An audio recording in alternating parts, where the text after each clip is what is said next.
Qardaş sual verir ki, 124 min peyğəmbər məsum olduğu halda nəyə görə biz 14 məsum deyirik? Həzrəti Adəm əleyhissalamdan ta Xatəmül Ənbiya peyğəmbərimizə kimi bütün peyğəmbərlər məsumdur, xəta etməyiblər, səhv etməyiblər. Günah nədir? Heç səhv etməyiblər. Var səhv etmək, var günah etmək. Səhv odur ki, insan bilmədən edir. Yəni bir dəfə də olsun səhv eləməyiblər. Nəinki əstəğfurullah günah etsinlər. Bəzi peyğəmbərlərin haqqında ki, kəlmələr işlənir. Məsəl üçün deyir, Asa Adəmu Rabbahu, Rəbbinə asi oldu Adəm. Asi sözünə baxır, deyir ki, günah elədi. Və yaxud deyir ki, biz sənə qələbə verdik, sənin keçən və gələn günahlarını bağışlamasını. Və yaxud Musa peyğəmbər o Misirrini öldürdü, qətlə yetirdi. Deyir, günah elədi. Və yaxud Yunus əleyhissalam balığın qarnına düşdü, əstəğfurullah, deyir, günah etdi. Və bu kimi ayələr zahirinə baxanda biz görürük ki, bu ayələrin zahirindən günah kimi görünür. Ancaq bir ayənin əgər 10, 20 mənası varsa, bir neçə mənası varsa da, bizim hansı hüququmuz var ki, peyğəmbərləri ləkəliyək? Bəzi ayələr var, ayələr göstərir ki, peyğəmbərlər mütləq məsumdur. Bir dəfə də olsun Allahın qəzəbinə gəlməyiblər. Günah etdisə və onlar ta Allahın qəzəbinə gəlsə, oldular məğzubi əleyh. Məsələn, Həmd surə. Həmd surədə deyir ki, İhdinəs sıratəl müstəqim. Allah bizi doğru yola yönəlt. Bu bizik. Biz Allahdan istəyirik. Bizi doğru yola yönəlt. Sonra deyirik, sıratəl-ləzīnə ən'amtə aleyhim. O kəslərin yoluna ki, onlara nemət veribsən. Deməli, bizə məlum oldu ki, bir dəstə var, onlar nemət verilmişlərdir. İndi bizə başa salacaqdır Allah, nemət verilmişlər kimlərdir? Qeyril məğzubi aleyhim. Allah qəzəbinə duçar olanların yoluna yox. Çox gözəl. Deməli, nemət verilənlər bir dəfə də olsun Allahın qəzəbinə duçar olmuyor. Çünki qəzəbinə duçar olsa, qəzəbinə duçar olmuşların içində olarlar. Daha nemət verilmişlərin içində yox. Vələddallin, yolunu azmışların yoluna yox. Deməli, nemət verilmişlər kimlərsə bir dəfə də olsun yolunu azmayıblar. İndi diqqətlə baxın. Bir adam məkruh eləyəndə Allahın qəzəbinə tutulur. Elə məkruh var ki, sən onu eləyərsən, evini yandırar. Zahirən günah deyil, amma o məkruh elə bir həddə ola bilər ki, insanın problem asar. Məsələn, bir dənə söz deyim. Kim deyir ki, külək oynayan yerdə, skvaznek deyirik də, külək axını olan yerdə oturmaq haramdır? Heç kəs. Hamı bilir ki, halaldır, otur. Amma o böyrəyimi çürüdə bilirmi? Soyuq mənim böyrəyimi ala bilirmi? Xəstəliyin nəticəsində başqa bəlalar aça bilirmi? Aça bilir. Haram deyil, amma təsirini qoya bilər.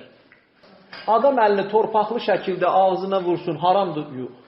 Amma o mikrob mənim bədəmə daxil olduğu xəstəliklərə yol açıb eləməzdir, olmazdı. Almanı yumaq vacibdir, yox. Yumadım, yedim, haramdır, yox. Meyvəni elə oradan dərdim, torpaqlı da yedim, xoşum gəlir, haram deyil ki. Amma mənfi təsirini qoyacaq. Elə bəzi əməllər var ki, sən onu eləyərsən, zahirən baxsan, günah deyil, amma mənfi təsirini qoyur. Bəzi əməllər var ki, insanı Allah qəzəbinə gətirir. Məsələn, bir adam sübh namazına yatdı, qaldı, haramdır, yox. Amma yavaş-yavaş gəlirsən, məqamların aşağı düşür. Hətta gecə namazını tərk eləyəndə artıq məqamca insan düşür aşağı.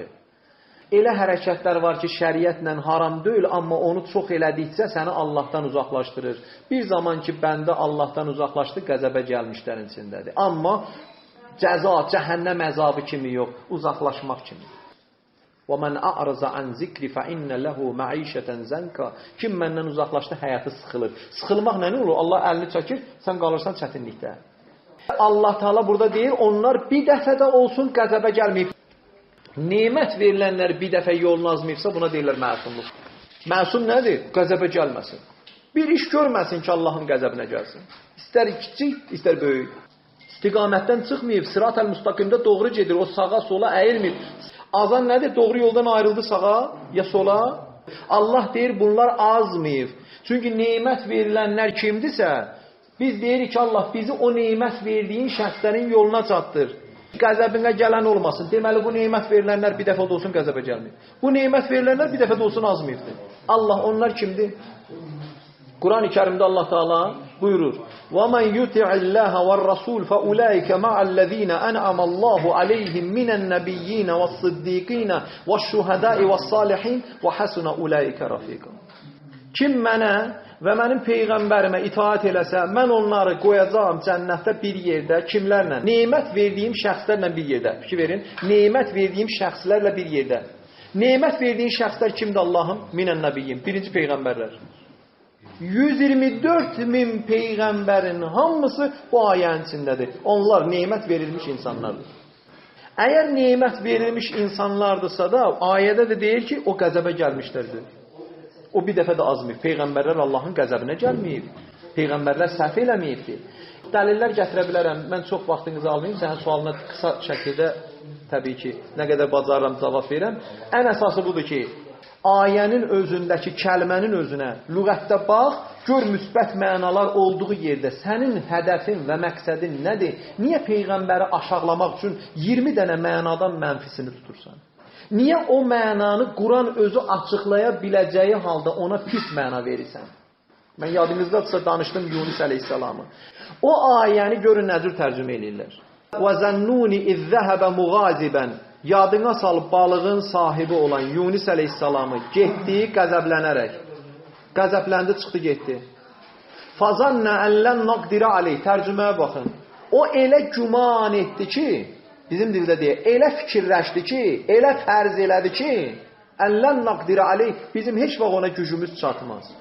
Hansı bir mömin, gör nə səviyyədə tərcümə edirlər ki, Peyğəmbər salavatullah, Yunus əleyhissalama qadir deyirlər ki, elə güman elədi ki, heç vaxt bizim ona gücümüz çatmaz. Bunu da o qədər təbliğ eləmişdilər ki, gətdilər İmam Rızanın yanına. Suala cavab deyir. İmam Rıza əleyhissalam deyir ki, məyər siz Quran-ı Kərimdə oxumuyubsunuz? Əl-ləzīnə yazununə ənəhum mulaqu rabbihim. Möminlər o kəslərdir ki, yəqin bilirlər öləcəklər. Qiyamətin gününə toplaşacaqlar. Allahın huzuruna toplaşacaqlar. Orada kəlmə gəlir yazununə.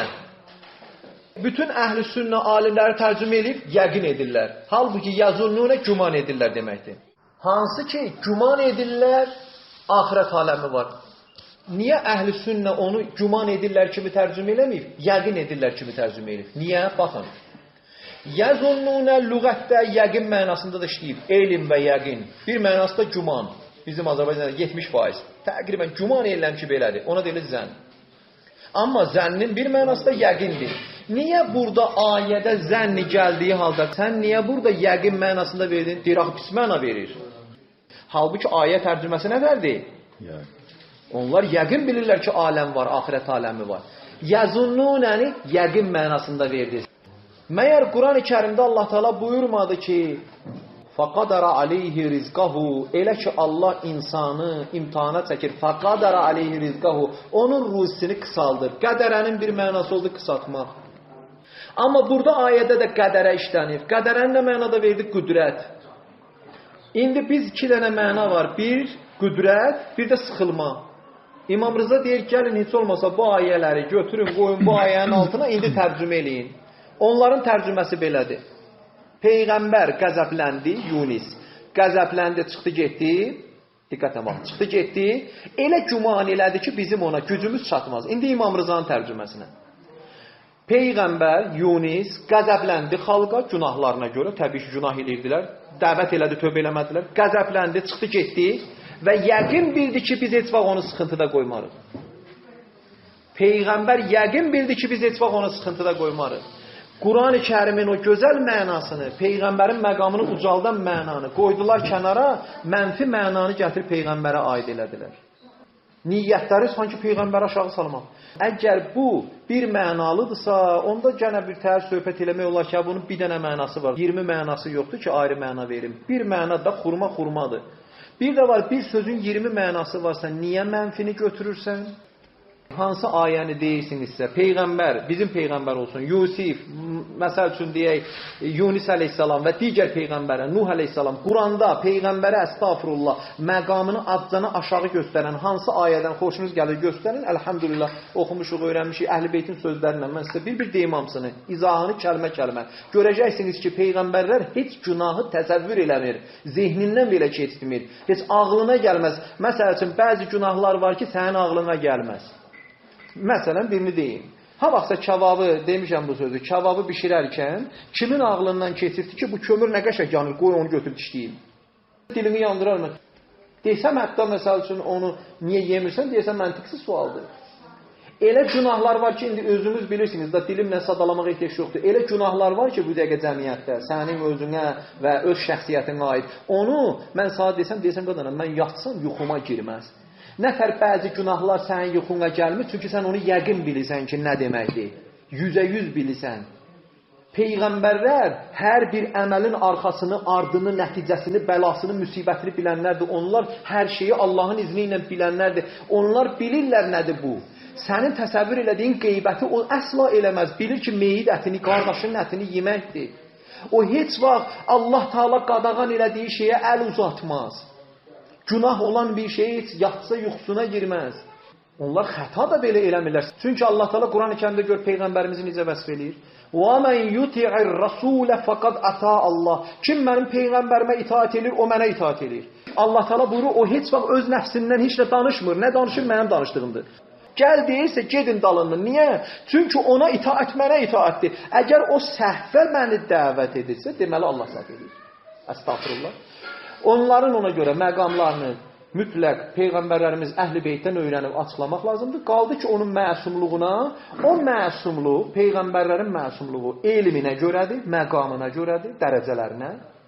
Biz bugün Quran-ı Kərimdəki o məsum ki deyirik, nəzərimizdə tuturuq, Əhl-i Beytin paklanması və Əhl-i Beytin o məqamı qazanması, o məsumluq elminə görədir. Əgər Davud əleyhissalamda, Süleyman Peyğəmbərdə Allah Taala'nın lövh-ü məhfuzdan öyrətdiyi 4 elmidirsə, ya İsa əleyhissalamda 8 elmdirsə, əgər hansısa Peyğəmbərdə 2-3-dürsə, hansı ki bir dənəsinə Asifə öyrədəndə görün nə vardır? Peyğəmbəri Asifdən də aşağı tutuqsuz. Bir dənə Asifin günahı yoxdur. Bir dənə Asifin səhvi yoxdur. Amma Yunus əleyhissalamı günahkar çıxartsınız. Həzrəti Adəm hara, Asif hara? Onun bir elmi var. Həzrəti Adəm nə qədər elmin sahibidir. Mələklər ona səcdə elədi. Mələklər dedilər, biz səndən savadsızıq. Savadımız azdır. Sən alim. Ona görə Allah dedi, səcdə elə. Asif Bərxiyə oğlu bir göz qırpımında bir dənə elminə görə Bülqeysin taxtını gətirə bilir. Amma Adəm əleyhissalam ağaca tanımır ki, bu ağaca toxunmaq lazımdır. Həzrəti Musa əleyhissalam hadisələrindən xəbəri yoxdur. Yunus əleyhissalamın hadisələrindən xəbəri yoxdur. Allah 28 Peyğəmbəri 124 min içindən seçir. Onların məqamını göstərir. Buradan bizə əldə olunur ki, Peyğəmbərin elmi hər şeyə cavabdır.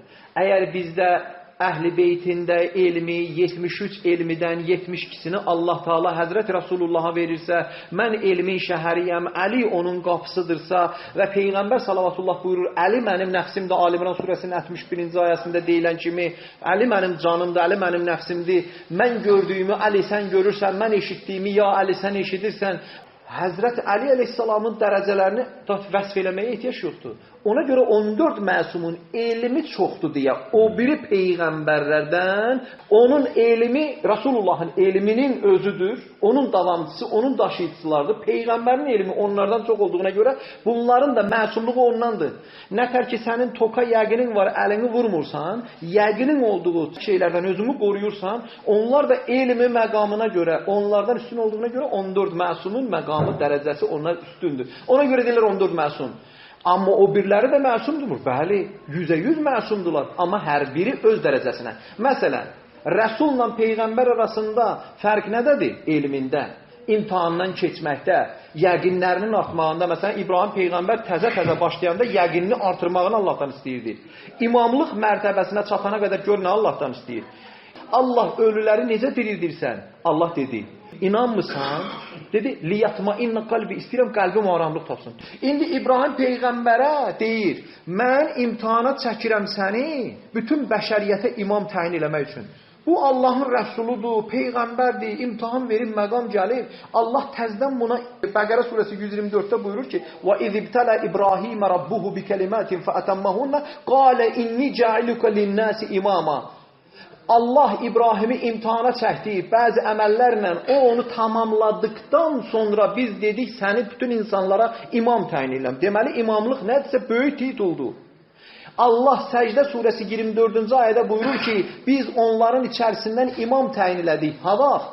Ləmmə sabaru və kanu bi ayatina yuqinun. Bəlalara səbr eləyəndən sonra və elmi də yəqinə çatandan sonra. İndi görək İbrahim Peyğəmbər yəqinə necə çatdı?